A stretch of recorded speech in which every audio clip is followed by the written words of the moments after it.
Once, I lost so badly in my fantasy football league that I had to eat an entire can of dog food covered in wasabi. It was unpleasant. But now, I've found the Fantasy Footballer's Ultimate Draft Kit. The days of dog food are gone as I dig into their breakouts, values, tiered rankings, and much more. If you want to join me in the winner's circle where you don't have to paint your butt cheeks like an elephant's face, head over to www.ultimatedraftkit.com and prepare for your fantasy draft.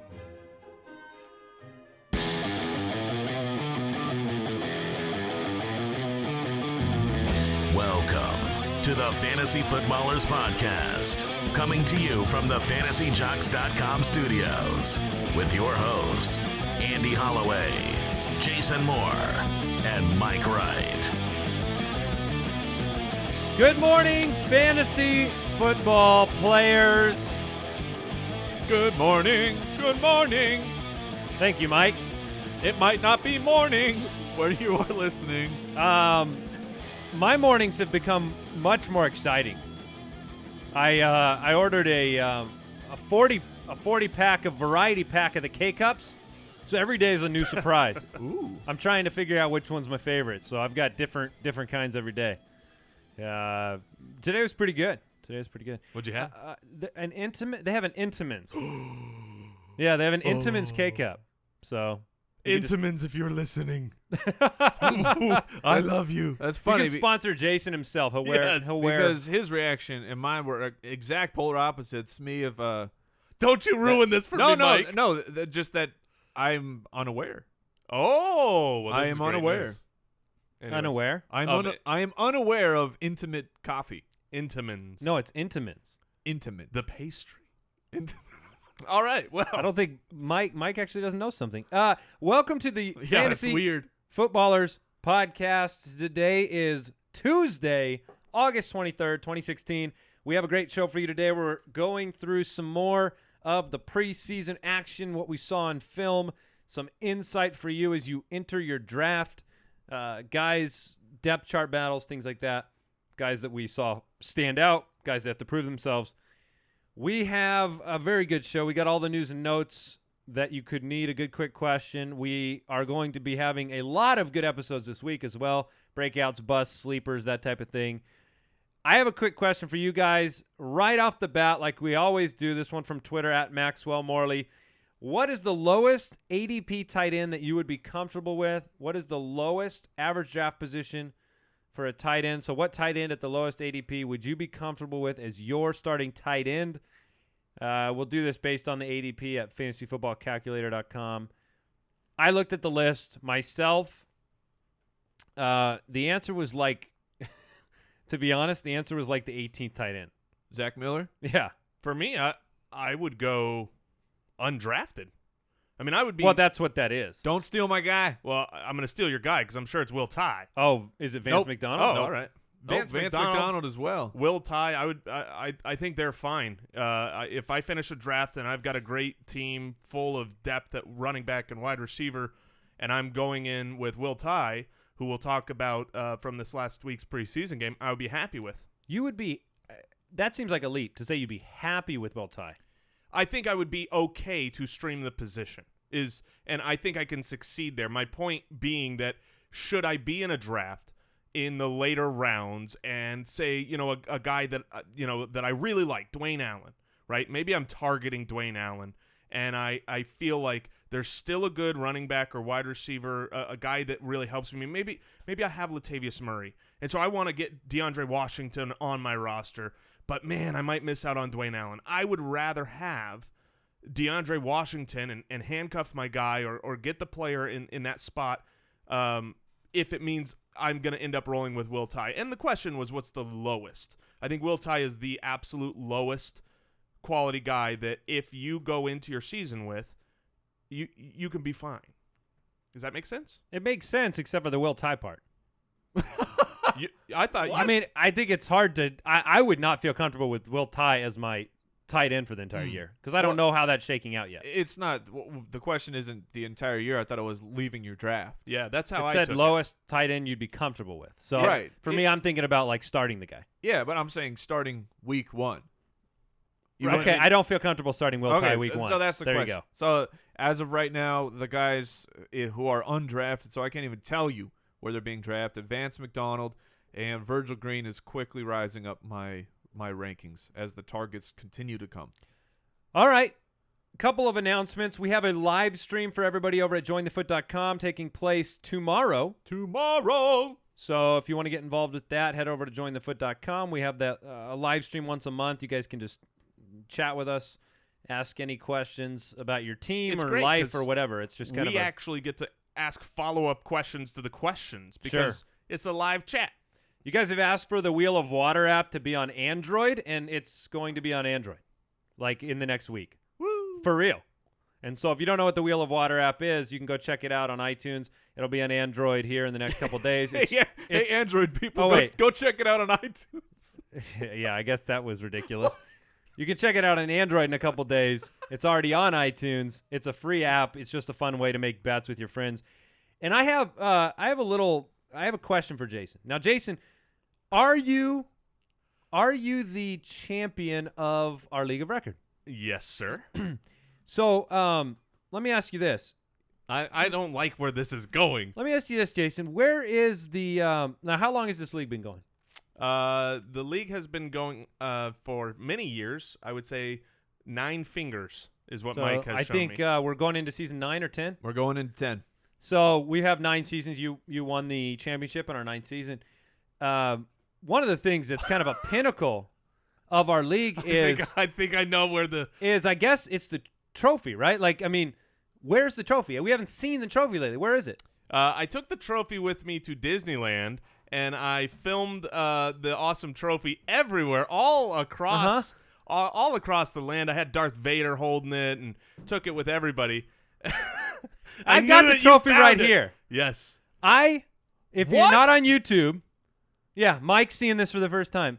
I'm going to describe what I have. I just pulled it out from below the desk. Jason doesn't know I knew about this. I'm pulling out a broken trophy. There's nobody on. This is a block of wood now. My co-owner has betrayed you. Betrayed me. Yeah, He's gone. Look at this trophy, Mike. What kind of a champion are you? It's a block of wood because the guy on top of the trophy is missing. Not only did he not have it, where is he? He's destroyed. He's destroyed. He cracked and came into shambles through all of our adventuring, but he'll be back. He'll be back. Clearly, you have treasured your championship very little. I take that trophy with me everywhere. When you put your trophy in the pants, there's not a lot of room. All right. So I thought I'd. I am thoroughly disgusted. Yeah, I know. We've got a block of wood for a trophy now because Jason has destroyed it. We'll go to Fantasy Jocks and put some shiny on top of it. Yeah. You know what? Can't replace our traditions with money, Jason. All right.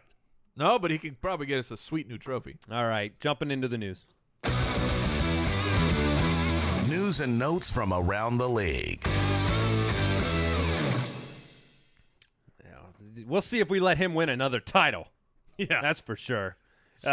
You should be just embarrassed and ashamed of yourself. Yeah. I have hidden this for a long time. Oh, I know. That's the part that is. Well, I'm going to get it fixed, and you guys would never have known. And so Michael Butler, my co-owner, I'm going to have to give some serious consideration as to whether or not he continues to be my co-owner here. So you're saying that the co-owner broke it or let Andy know that it was Let Andy broken? know.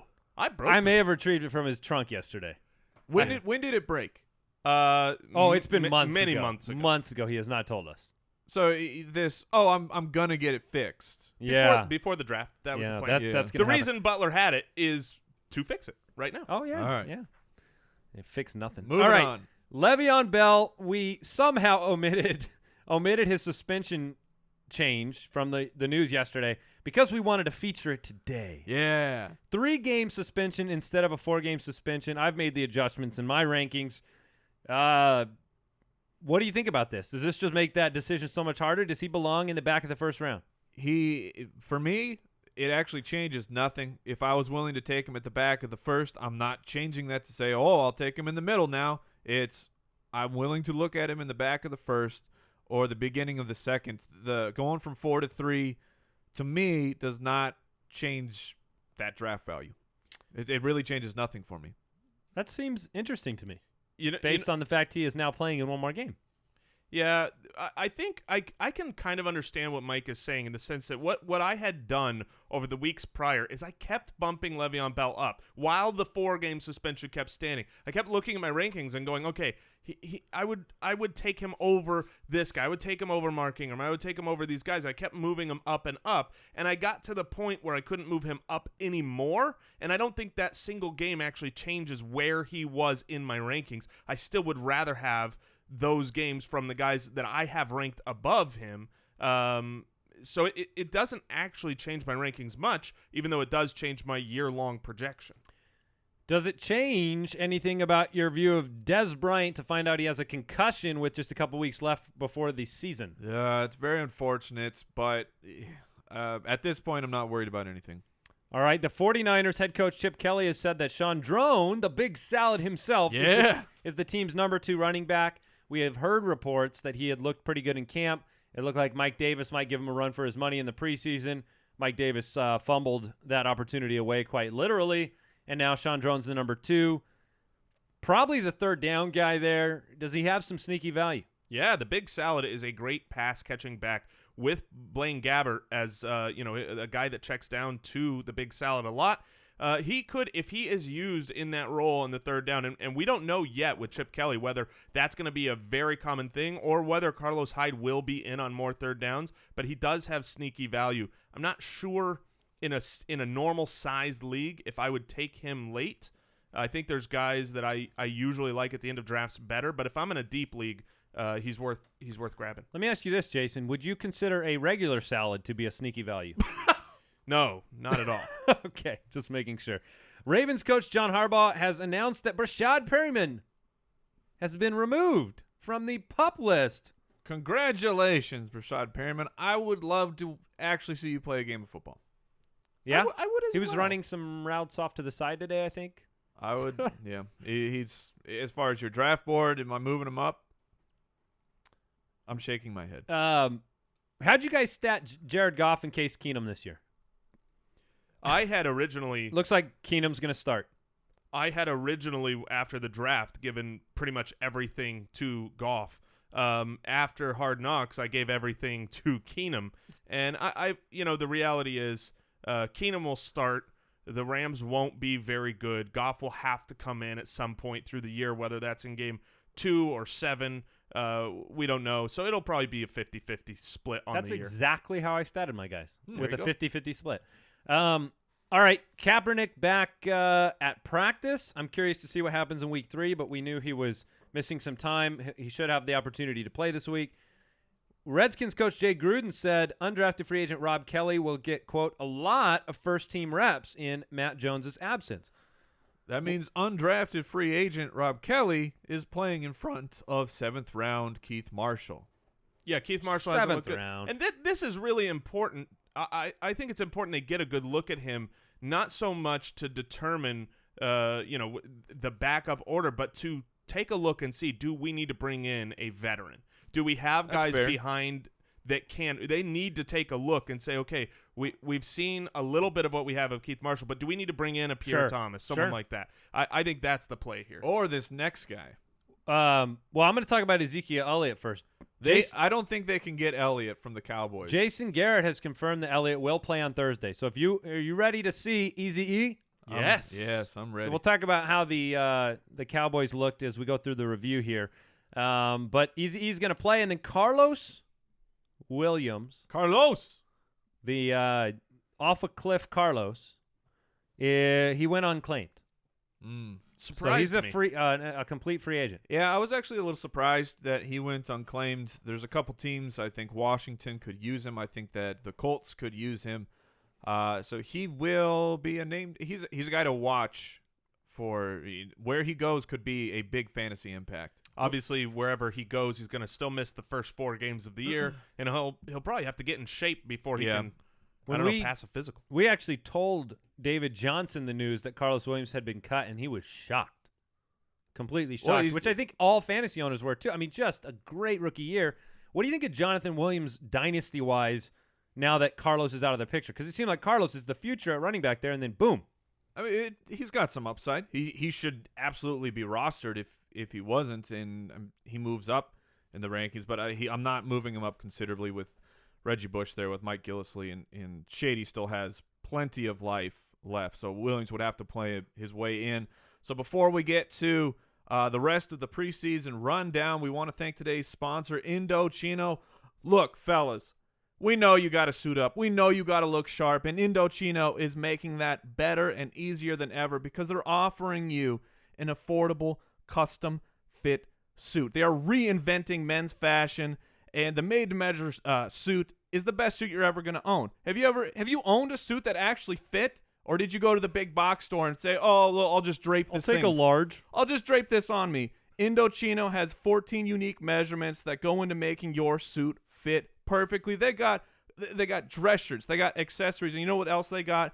A money-back guarantee. If you don't like your suit, it's not fitting right, Indochino's going to take care of it. So this is what we need the listeners to do.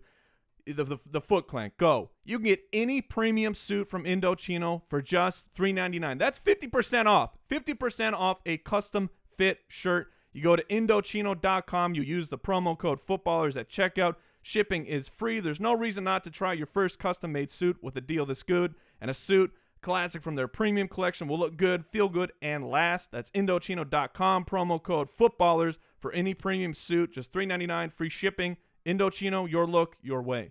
And we'd also like to thank our other sponsor, Blue Apron. Blue Apron, you've heard us talk about them before. Look, if you want to have delicious, healthy, home-cooked meals, Blue Apron is where you want to do it. They've got a great price, a great promo. It's less than $10 per person per meal, and you get fresh ingredients to your house delivered from local farms. My wife and I started this thing years back called Love Dinners, and it was amazing. It really brought us together where we would cook a meal, but now we can do it so much easier because we always have the ingredients. We always have them ready. We have the kind of the recipe and how to make it. They put everything together. There's no wasted food, no wasted ingredients. So the price is great. It's actually helped us eat a little bit healthier, helped us know, I don't know if you're like we are, where it's like, what are we going to eat tonight at dinner every time? Well, now you know what you're going to eat. Plus, they are giving a great deal. Here's what you need to do. Check out this week's menu. Go to blueapron.com/ballers, and you can get the first 3 meals for free with free shipping. So go to blueapron.com/ballers. You will love how good it feels and tastes to create home-cooked incredible meals with Blue Apron. Don't wait. Go to blueapron.com/ballers today. Weekly Rewind. All right, let's jump back into the preseason rewind with the disclaimer. We're not overreacting. That's what we always give that tip, right? We say you speak for yourself. Pay attention more to what you see with your eyes, less actually just ignore the stats altogether. I was joking when we were putting the show docs together. I didn't know who won any of these games. So if you want to know the perspective, I have no clue what the records are of any team, and I don't know the scores of these games. I'm watching for the players themselves, what they look like. Are they playing fast? Are they playing slow? How's the depth chart look? So we're gonna start. We're gonna jump into the Redskins and the Jets game. Just the highlights in terms of the fantasy news there. Matt Jones went off the field with the shoulder injury. It's being reported that is an AC joint sprain. Is that correct? I believe so, but right now there's no concern for him to miss week 1. Okay, so are you adjusting him in your rankings? I am not. Matt Jones will stay where he is. I think he's going to get the predominant workload. He looked okay before he got hurt, too. He sure did. He was hitting the holes nicely, making good moves. Much better than what we saw week 1, where none of the Redskins running backs were able to move. So that was nice that they made some adjustments and gave a little glimmer of hope for him to be able to live up to some expectations. My biggest thing that I took away from this game was Jamison Crowder looked very solid. He had an amazing catch and run on a touchdown, ended up getting called back. But I think that PPR folks, you got to pay attention to Crowder. I don't think that the touchdowns are going to be huge, but you're talking the realm of 75, maybe 80 catches for a guy that's going very deep in your league. There's going to be value there. Yeah, I think he is a trusted guy in that rotation at wide receiver. Last year he had a ton of games with 5 or more catches, and that was his rookie season. So I think the upside is there in PPR leagues for Crowder. I think it's good that you brought him up, Mike, as another name to Would pay you attention rather to. have Crowder or Pierre Garçon? I would rather have Pierre Garçon. Yeah, right now. In a dynasty, It's Crowder. yeah, for sure. Here's the real question. In a redraft, would you rather have Josh Doxson or Jamison Crowder? In a redraft? Yeah. Right, Crowder right now. Okay. Bilal Powell played well. Crowder. We know that. Yeah, Crowder. It's Crowder. Sorry. Very nice. No, it's not. No, I like it. Bilal Powell looked pretty good in this game. Who wrote this note? Why? What does the note say? The Powell looks dandy as candy? Yeah. What? Okay. He did look very good. He got some yards after contact. He was out. He was able to go out in space. He was able to go up the middle. We know he's a good pass catching back. So there's been a lot of reports of, is there going to be a close to a 50-50 timeshare with Forte and Powell? Forte's been hurt. Yeah. So this next week in week 3 will be important to see. But we know Powell is capable and can get the very job done. capable. Love him late. I wanted to give you the ADP of Powell versus Forte? So give me just a second to grab that. I'm curious. I'm guessing you're taking Powell in that situation. Oh, yeah. Between the value. He's going in the 9th. Forte's going in the 4th now. I think Forte's been going right around there. I'm actually more surprised at the 9th for Powell. He must be rising. Matt Forte or... See, that's the bigger question for me. Is Matt Forte or Arian Foster? Forte. Okay. Matt Forte or Jonathan Stewart? Stewart. Matt Forte or Jeremy Langford? That's a tough one. I would go Langford. I think I'd go Langford right now. Matt Forte or Ryan Matthews? Matthews. All right. Moving on. Cowboys and Dolphins. Alfred Morris ran wild in this game. Yeah, I loved it. The Butler. Look, I've always liked Alfred Morris. I thought he got an unfair shake there in his last season in Washington. And we have a different takeaway from this. You're talking about Alfred Morris you versus Jason and myself? Yes. I think that we were talking about this before the show. The way I view it, Alfred Morris looked fantastic. To me, that just speaks to how amazing Ezekiel Elliott is going to be for fantasy football, because I think that investing the 4th pick overall and what Jerry Jones says, that Ezekiel Elliott is going to play the lion's share of the snaps, and they made Old Man McFadden the 4th best rusher in the league last year. Alfred Morris looks completely back, and so I can't even see the future of the upside of how great Elliott could look with his young legs. And his legs are much younger than the rest of his body. His legs are 12 years old. I don't have that perspective. Yeah, formally I disagree. I think that Alfred Morris showed a lot left in the tank. The guy he's not an old player, and you talk about the investment they made. They invested in Alfred Morris in this offseason. Yes.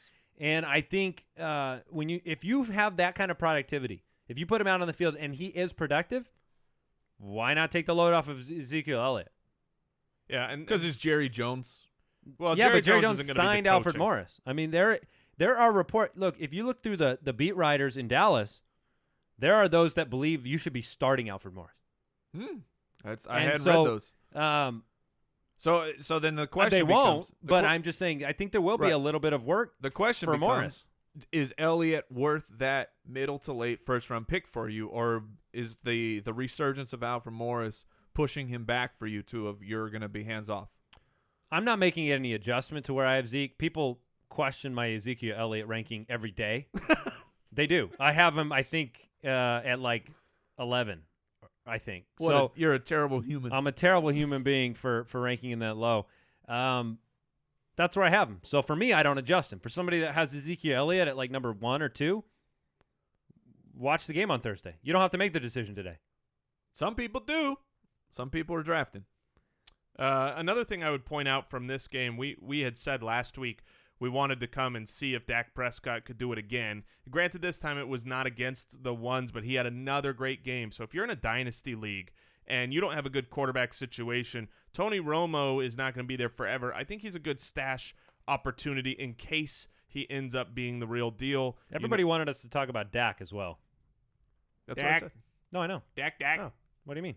I'm Dak. saying that was another guy that everybody kept bringing up to talk about. Yeah, well, I mean, when you play as lights out as he's been in the preseason, he did have an interception that was on him that an away from the ball foul kind of gave him that one over, and then he went down and scored a touchdown on that drive. But he has looked really good. He's of all the rookie quarterbacks, he's clearly the leading the pack. He's ahead of the game right now. The last thing I wanted to point out was the Jordan Cameron goal line target. He did not haul it in, but they lined him out. I think he was in the slot, but it looked very reminiscent of some Julius Thomas in Denver action of calling the goal line to the tight end. So I know that the notes on him in camp have been terrible.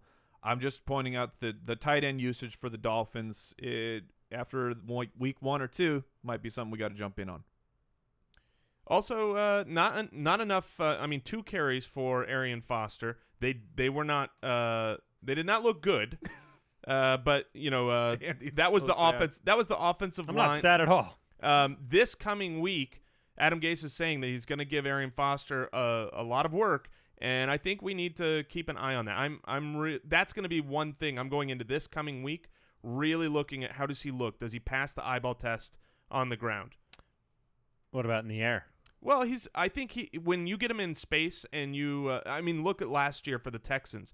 He was great through the air, but he wasn't the same when he was behind the line of scrimmage and getting the ball handed off. He couldn't run away from guys. You get him in space, I have much more confidence there.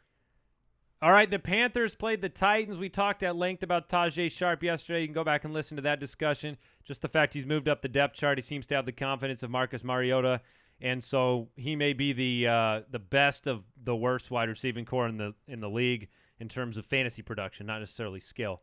Just because last year, they didn't produce. Jason said it on the show yesterday. They didn't produce one top 50 they didn't, wide receiver. They didn't produce, and it's very clear from the coaching staff this season that they want to run and run and run some more. Oh, yeah, and that's what I'd be doing too. All right, so to me, I talked to these guys. Last week I adjusted my quarterback rankings. For a good part of the offseason, I had Russell Wilson number 1. I had Cam Newton regressing a little bit. I think that's a very reasonable perspective on Cam Newton. I have come around 2 weeks ago, or I changed my rankings. Cam Newton was number 1. I watched this game, the Panthers and Titans. I'm affirmed in my belief that Cam Newton will be the number 1 quarterback. I tried to get a water bet of you Cam Newton versus the field, but you said no. Yeah, because you always take bets that are blank versus the field. Yeah. Kelvin Benjamin looked huge, and in a good way, as like a big-bodied, going to win at the point of attack. Not Lacey huge. Not Karlos Williams huge. Vertically huge. Yeah, he just looked tall. He looked like a big outside wide receiver like they finally have. Ted Ginn made a huge play like he's going to do because he's going to get the ball in space against DBs that are covering the third or fourth wide receiver, and Ginn can run away from anybody in the league. And I just think the weapons are there for Cam. I just saw Cam Newton. I don't see any problem with him repeating what he did last year. I really don't. And maybe that's, very vanilla for the perspective out there. I don't really care. I want to be accurate, and I think that's the most accurate thing. I really do. I don't care. I like vanilla. Sure, Yeah, vanilla's delicious. From just a fantasy outlook going forward, I still think that for him to stay as efficient as he was last year with the 27th passing attempts, I just can't see that repeating. But he did look as he is incredibly strong. He fires a rocket. But Don't you think the passing attempts can come up though? Yeah, you don't have to be as efficient. I think they will have to come up a little bit, but Josh Norman's not there anymore. You would still have to be so incredible. His efficiency was not good. It wasn't like, he was really efficient. It was like historic. The amount of touchdowns versus passes was. I'll give you a top 2 bet if you want it. I'll take the top 2 bet. Yes. Water bet. You guys could do that on Android next week. Well, we'll have to wait till after the season. there. But pay it the out. one thing I do want to point out that I was happy to see, I came looking for, because last year Kelvin Benjamin wasn't around. You want to know, is he looking for him? It was his first read every time. He was really trying to go at Kelvin Benjamin. So that kind of gave me a little bit more confidence in him being the number one in the offense. Is Derrick Henry a handcuff or a handcuff? I think Derrick Henry might be his own guy. I think he might just have standalone value. 8 to 10 carries a game is what I would expect from him. I agree, but I do think from what we're seeing on film, And I make him a handcuff. I agree. I think he's a handcuff. Oh, yeah. Because should DeMarco Murray go down, as Mike just said, they want to run the ball, and then he's the guy. All right, let's talk about the Bills-Giants game. We talked about Will Tye earlier. I have a note here. 2 early targets, started the game. We know there's a battle between him and Donnell. I think Mike and I have been of the opinion that Tye is more talented. However, I did say, look, I'm not confident enough in the way they're going to roll these guys out because I think both guys will be involved. Do you have different opinions about Will Tye? I like him. I'm comfortable punting tight end and starting the year with Will Tye. The 2 early targets was great news for me that I think that they will look for him frequently. And we've seen Eli in the past. He likes to get the tight ends involved.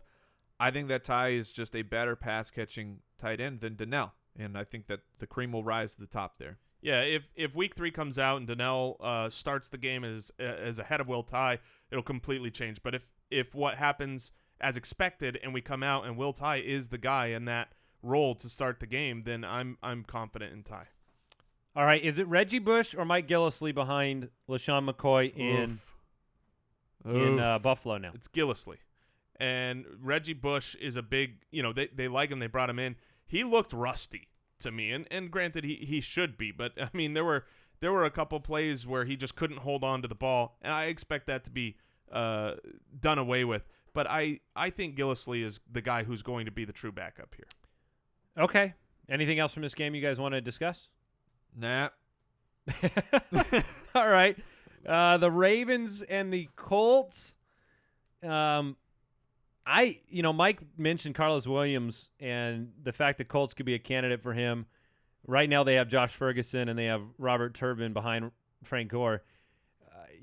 He may not be flashy, but I just don't know how Frank Gore leaves the field. He is the only guy there that can, in my opinion, can pass protect for your franchise that you just paid $10 bazillion to Andrew Luck. Frank Gore is a pass protector, even if he's not extremely productive from an efficiency standpoint. I think the volume is just there for Frank Gore, and he looked okay to me. I don't want to draft him, but I think you can, which is, I think, what's written next to his name for the last 5 years is what I was getting at. He always overproduces expectations. Yeah. He's done it forever. But he's really good at getting your expectations down. Which is great for average draft position. Frank Gore right now is being drafted behind D'Angelo Williams, and that's ridiculous. That's patently absurd to me because Frank Gore is the starting running back, the only running option for a high-powered offense, or you've got a guy who's going to play 3 games and then be a backup and a handcuff on your bench. I think that's ridiculous. All right. Philip Dorsett looked good. We talked about the 3 wide sets for the Colts, so pay attention to that. A lot of the blurbs here are more pay attention to versus. Well, that's all you can really do in the preseason. Sure, especially in week 2. These shows are almost frustrating to us because we want to give you a lot of insight, but we don't really, because if you take too much from these preseason games and talk about every player, then we're just going to end up overreacting and making bad decisions. We've got to go back, take little tiny nuggets, touch on them, and that's all we can do in week 2. All right, we've got the Ravens side of the ball. Yeah, it was a split. Justin Forsett and Buck Allen kind of took turns. Well, and West was out there with the first team before he jammed his thumb. Yeah, but he came in after Forsett and Allen were kind of doing their thing. He did. Yeah, I just meant he did come out with the first the starter. Sure. I'm still on the Justin Forsett camp. I haven't seen anything to change my mind. The fact he ran 5 for 11 yards didn't change your mind? Nope. We just said don't pay attention to the stat box. Yeah, if you go back and look That at was last a test, Mike. I only pay attention to stats like that when it's a player I don't like and I need to validate my opinion. Yeah. the nice thing Just like is, Jason said that Reggie Bush was, quote, rusty, but Arian Foster sucks. I was going to say so the Arian Foster stat line didn't concern you. No, it didn't. well, the nice thing is He's rusty. in the last month, Justin Forsette's not rusty. No. He's on a broken No, arm. 5 carries. That's innumerably more. Justin Forsett has been dropping like a rock. He went from the 7th. He's now in the In 8th. your mind? No, I'm saying on average draft position. So at some point, if you're getting Justin Forsett in the 9th round, the guys I know. You're right. that he's going around, Of the course. upside is there. Of course. We want to be accurate, and I think Justin Forsett has a great opportunity to return better than that draft value. And if you're saying like, well, I'm going to take a chance on West, I'm going to take a chance on Dixon, I'm taking the chance on Buck Allen over those guys. I agree. All right, the Tampa Bay Buccaneers and the Jacksonville Jaguars. I'm going to try to pronounce it different Nailed it. every single time on purpose. I watched this game very closely. Jameis Winston just plain old had a very, very bad game, very inaccurate. He definitely looks like he is in better shape than last year. That is plain to see. To me, what stood out of this game was Charles Sims looks like a pro running back to me. Love Sims. Jason is laughing. Should I ask why? Sure. I'm laughing because I'm looking and reading through your show notes, Andy, and I see Gus looks amazing. Bradley. Yeah, Gus Bradley. We haven't looked really good in this We game. haven't. That's the note right That's there. funny. I got my Gus Bradley autograph photograph, which you can see. It's I taped don't know to if you his can monitor as if this is a family member. Sure. Like if I had if I was in Top Gun and I had to put a little picture by the window in case something goes bad, it's Gus. Yeah. Or it's Arian. It's hard to decide. But let's stay on the Bucs here for a second. We saw a very inaccurate Winston. I saw the ups and downs that we saw last year of Mike Evans, but he caught a touchdown pass, which, hey, we're just going to hope that catching a touchdown pass means a sign of positive regression for Mike Evans, that he'll be heading back towards a double-digit or close to it touchdown season. That's what I'm buying. I watched very closely the running back situation in Jacksonville, as I've been doing all preseason in camp. Yeldon started. Yeldon was out there consistently. I would take Yeldon in half-point and full-point leagues without question over Ivory. Ivory looks fine, and Ivory will score, and Ivory will be out there in probably a 50-50 split. So if you have a really strong opinion about one guy, say just go with it. To me, Yeldon looked good, ran well. Ivory looked good, ran hard. There has been as close to a 50-50 that you can get with these two guys. I think I saw a stat somewhere where it was like they have the same rushing attempts, the same snaps, the same just about everything across the board other than goal line carries. What about receptions? I assume Ivory has more. I don't have that. Did off. you- Or, Yeldon? Do you mean Yeldon has more. Yeldon. So for me, that's how I break it down. Their ADP, I guess I should pull that up here. Say, I'm really waiting for week 3. I want to see what happens when the starters are out there for a very long time to see what happens for Yeldon and Ivory. Guess the ADP though, the average draft position.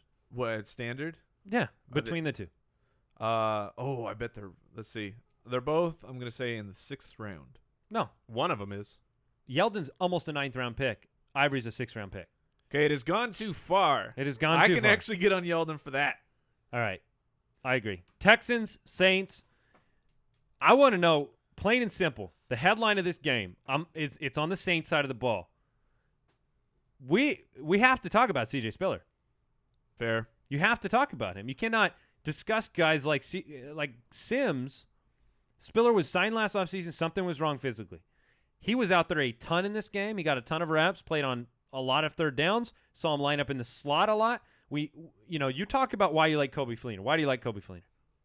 Because the tight end for the Saints has been a predominant position for years. Yeah. For and years. the exact same thing exists for the passing down back in New Orleans, whether it's been Pierre Reggie Thomas. Bush or Pierre Thomas or Ivory Travaris not Cadet. Ivory. I'm sorry, Ingram last year or anybody Sproles. Yes. So if Spiller's healthy and he looked fast, I mean he still looked like Spiller, but he looked fast When and we- caught it out of the backfield. How is he not on the board. When we had Willie Snead on the show early in the offseason, and we were asking about, he had just gotten back, I believe, from San Diego, where he was working with Drew Brees and some other guys were down there, and we asked him, who is that guy this year that's going to surprise us? His name, which surprised us, was C.J. Spiller. Listen to this.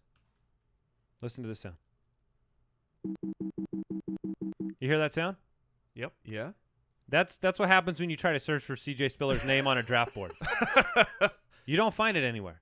So if you're looking late in drafts, 14-team leagues, things like that, maybe take a flyer on a guy who, if he earns that role, and Ingram hasn't been a super healthy guy, they may want to keep Ingram in good health. I'm just saying. Yeah, a late name to monitor. That's all it is. That's all it is. Preseason. But, I mean, seeing him out there, you didn't see that last preseason. He wasn't even out there. On the other side of the ball, Osweiler was very up and down to me. He was very hot and cold. I thought that both quarterbacks had bad decisions that they made. Breeze had a bad decision game. Let's talk about Braxton Miller. Is Braxton Miller a flyer as, that wide receiver 3? I would rather take the flyer on Will Fuller, just because you're going to have the large chunk plays, I think in 2 wide receiver sets, that appears to be the guy. But it's not Jalen Strong, as we thought coming in this offseason. Braxton Miller and Will Fuller, those 2 rookies are running ahead of them, and it seems like that's going to stick. The 49ers played the Broncos. Mike, I feel like this game is all about you, buddy. Yeah. We've got Virgil Green. Yep, love it. He was getting targets Four early. catches, right? I don't. 4 for 4? I believe so. Maybe. I don't have the stat line right in front of me. Yes, I believe he had 4 targets, 4 receptions. So he's moving up your board, you said? Absolutely. Let's get to the big news here. I want to know your opinion on this. Torrey Smith, through 2 games, has yet to catch a pass. Gabbert has thrown the ball 19 times. Only one of those targets was to Torrey Smith. I know he's a sleeper candidate for you. I know you've been a big advocate of Torrey Smith kind of coming back to form this year. Any concern? Yeah, it's very worrisome. Why I liked Torrey Smith, I think that he's talented, and I felt that he would get a ton of targets. I mean, we're just through a little bit of the preseason, but 1 total target it's not making me feel very good right now. The good thing about Torrey Smith is he is much later on in the draft. I'm still comfortable taking a flyer on him for his average draft position, even 1 round early, because of what I believe he can become, which is the upside is there's not players with that type of ceiling going in that range in the draft. But, are you moving him down in your rank? Because I think you've got him as like a low wide receiver. I have him as a low wide receiver 2 right now. I will wait until game 3, but if game 3 this continues of not getting him targets, then I have no choice but to move him down. Yeah, and do you remember this entire offseason when I've said you're crazy for that? Just throwing that out there. Okay, moving along. Why don't you speak to the rest of the players in that game? Anybody else stand out to you? Vance McDonald is a guy to me that has to be this year's Gary Barnidge. He is involved. He looks good. He can catch. He can run. He can do everything. The tight end is used in Chip Kelly's system. So was the wide receiver 1 who's supposed to be Torrey Smith. Blaine Gabbert, you're killing me. Hey, that's because Kaepernick needs to start. Fine, if it takes Kaepernick to get Torrey Smith the ball, then that's what we're doing. Do you hear me? Your microphone is bouncing around. You just threw it around. He's very upset over here. I want to remind people the reason Vance McDonald is this level of value right now is because he got concussed in the end of last year. He was ascending last year with Gabbert at the end of the season. People picked him up and played him, and then he got concussed in the beginning of the game and missed a couple games and fell off the radar. But he would have been one of those names we would have been hyping up had he just not been concussed. So let's move on here. The last game I want to talk about, the Los Angeles Rams and the Kansas City Chiefs. I watched this one very closely as well. I wanted to see what Chris Conley looked like on the Kansas City side. I wanted to get a gauge of Travis Kelce, who I have very highly ranked. If you watch this game, this was the Jeremy Maclin, before he was ejected, and Travis Kelce show. It was target after target after target to those 2 guys. Alex Smith is Alex Smith. It's like I look up. If the target's there, I throw the ball. If not, I'm pretty much like pulling my head down into the pocket and running the ball. That being said, Macklin and Kelsey were super productive. I feel really good about those two guys. Jason and I think we've made ourselves a little waterbed about the consistency of Jeremy Macklin. So as long as he's not ejected, I'm feeling pretty good about that. I still feel good about the bet. The fact that I think he is up and down. Had too many games with less than 5 receptions last year. But it is nice. I mean, he is the number one for this team.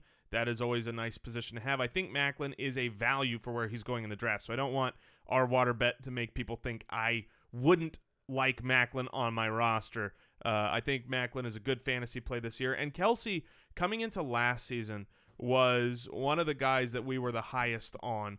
If a couple of touchdowns went his way, then he would have nailed that expectation. So he is really one of those post-hype sleepers where his value is not where it could be. And maybe we were 1 year too early on Kelsey. He is, when it comes to a physical talent, you could see it on the field. He is a Gronkian specimen. He's just a gigantic beast of a human being. And he can make plays. If you just need to understand the difference of Kelsey athletically than somebody else, go watch his first catch in the game. It's a simple screen pass to Travis Kelsey where he does some things to juke a couple guys and gain an extra 5 yards. He is so strong. He's one of the best yards after the catch players in the game. And so I think Kelsey is a very, very safe tight end value. If Kelsey was on the Patriots, he would be going in the first round. He is talented enough. I agree. All right, so Todd Gurley looked good to me in this game. I want to circle back to Chris Conley. I think he's the 2 there in Kansas City. He seems like, he caught a deep pass from Alex Smith. Do you guys have any strong feelings about Conley and his value? I was going to say, but does the wide receiver 2 in Kansas City actually have week-to-week fantasy value? That's how I feel. There were times, no, not really. But there was week-to-week starts with those guys. Albert Wilson last year produced at times. So I wanted his name out there in deeper leagues. If we didn't need another tight end to talk about, well, you've got one, in my opinion. I think Lance Kendricks, you don't even mention Lance Kendricks' name, but he does not have Jared Cook there anymore. So I think Lance Kendricks is another guy at the bottom of the tight end barrel that you probably will see some productive games out of. You don't have a lot of wide receivers to go to there. Kendricks got in the end zone last year at times, even with Cook there. Just throwing the name out there. Sure. Yeah, that's names fair. Names we haven't said on the show. Well, that's one of them. We could play that game. Benny Cunningham. Now we're speaking my language. Benny Cunningham now we're has speaking looked, my language with Benny Cunningham. I think he's looked very, very efficient. He's surprised me these first 2 preseason games where when he's had the ball in his hands, he's done good things with them. Now, it surprises me that you're surprised because Benny Cunningham has been great. He has been great in that role of the pass-catching back. As the pass-catching back, I agree. But I'm talking about when he's been getting handoffs. Getting handoffs. He's looked really good. Benny Cunningham is – look, I think that the Rams are going to use Benny Cunningham to a frustrating level on third downs for Todd Gurley owners. Yeah, you might be right. We'll see. I don't think that'll matter to the bottom line for Todd Gurley. It might but not. It will be one of those eye roll things where you're kind of you wish you had that it's kind of like Adrian Peterson last year. Right. People hoped Adrian Peterson was a 1, 2, 3 every down back. Didn't really hurt his value, but it could have made him otherworldly. You go, Matt Asiata, really? Yeah. Get off the field. Yeah, Jerick McKinnon. All right, we're going to jump into the mailbag, answer some listener questions. Mailbag. All right, if you have a question for the show, head over to thefantasyfootballers.com, click the Submit a Question button, or you can dial our voicemail hotline 302-464-TFFB. Leave us a question there. This question comes in from Tim in South Elgin. He said, I only noticed a slight bump in LeGarrette Blount's rankings following the Deion Lewis news. Why is that? I understand that Lewis and Blount have very different roles, but don't you think Blount could see an increased workload with the loss of another playmaker out of the backfield? What is your response to this inquiry? It's a very fair question, but for me, it's once Deion Lewis went out, I feel like James White. If you go look back at his box score and his usage, once White was acclimated to the games, he was actually up at those levels that Deion Lewis. And I'm talking about targets. I'm not talking about full on production because he's not a specialist. Deion Lewis is a much better player than James White.